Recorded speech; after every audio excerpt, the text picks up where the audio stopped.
በአሜሪካ በተመራ የልዩ ኃይል ኦፕሬሽን የቬንዙዌላው ፕሬዝዳንት ኒኮላስ ማዱሮና ባለቤታቸው ሲሊያ ፍሎሬስ ከመኖሪያ ቤታቸው በካራካሽ ተይዘው ወደ አሜሪካ መወሰዳቸውን የአሜሪካ መንግሥት አስታውቋል።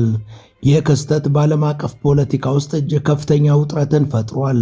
የአሜሪካ የባህር ልዩ ኃይል የዲኢኤ ልዩ ቡድኖችና የሲአይኤን ድጋፍ ባካተተ መልኩ የተቀናጀ ኃይል ወደ ፕሬዝዳንታዊው መኖሪያ ቤት በሄሊኮፕተር ወርዷል።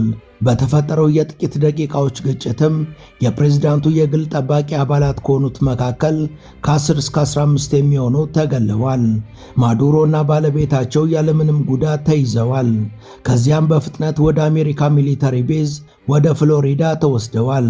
የአሜሪካው ፕሬዝዳንት ዶናልድ ትራምፕ በትዊተር ገጻቸው ይፋ ባደረጉት መግለጫ አደገኛ የኮኬን አዘዋዋሪ የሆነው ኒኮላስ ማዱሮ በአሜሪካ ልዩ ኃይሎች ተይዞ ወደ አሜሪካ እየመጣ ነው። በታሪክ ትልቁ የአደገኛ ዕፅ አዘዋዋሪ አሁን የአሜሪካ ፍትህ ይገጥመዋል። ይህም በጣም ደስ የሚል ነው ብለዋል።